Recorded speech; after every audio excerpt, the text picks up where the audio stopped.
Here today to help me is my good friend and professional surfer, Claire Bevilacqua, and we're going to go through a few moves that you can do before you paddle out at the beach to get you ready for a good surf. First up is cat-cow breathing, so we'll start on our hands and our knees. So come on to the hands and knees, hands are under your shoulders and knees are under your hips. Make your spine nice and long, empty all your breath out, and on your inhale, lift your hips, drop your belly, take your heart forward, and look up. And on your exhale, round your chin to your chest, press and lift the spine, tailbone under. Again, inhale, hips up, belly down, heart forward, shoulders back. And on your exhale, rounding in, chin to chest, press and lift the spine. Keep going. Go a few more rounds, wave-like motion through the spine. This is creating some heat in the body, warming up from your core outwards. It also works to create an increase in your lung capacity, which is always good for stamina and also any hold downs that you might experience during your surf.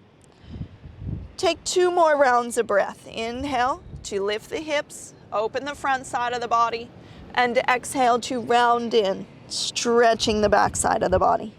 1 more.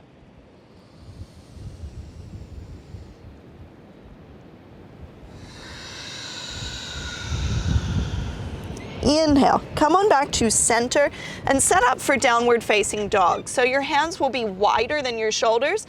And when you do this at the beach, if you're on sand, it's actually helpful to claw your fingers in, almost like you're trying to grab a handful of sand, just to help stabilize the wrists. Curl your toes under and lift your hips up and back. Coming into your Adho Mukha Savasana, your downward dog shape. This is a nice back body stretch, but not one that I recommend you spend a lot of time in if you're on the sand. Take a few rounds of breath here.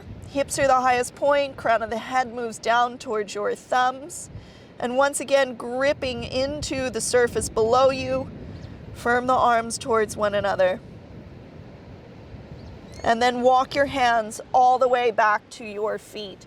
So as you walk yourself back, look at your feet and find parallel lines between them. Soften your knees and let the upper body hang down over the legs. Stay here for a few moments and find your breath. So when you come into this pose, a couple of things that are key for surfers. 1, bend your knees. Even more. Yep, more. Even more. There.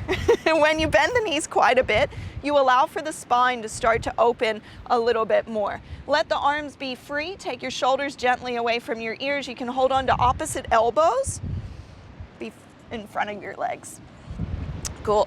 So in front of the legs, it allows for a little bit of gravity to take over, and that's what we want, especially to stretch out the neck. So Claire's actually recovering from a neck injury recently, so this is a really great posture for her to work with the upper body as well as the lower body, drawing the shoulders away from the ears and letting the head be free. Now, if you orient yourself in a way that you're looking back towards the ocean, you're doing 2 things at once. You can actually check the waves while you open up the whole back side of the body all the way up into the neck and the shoulders in this pose. And you're going to take just a few more rounds of breath here in this posture.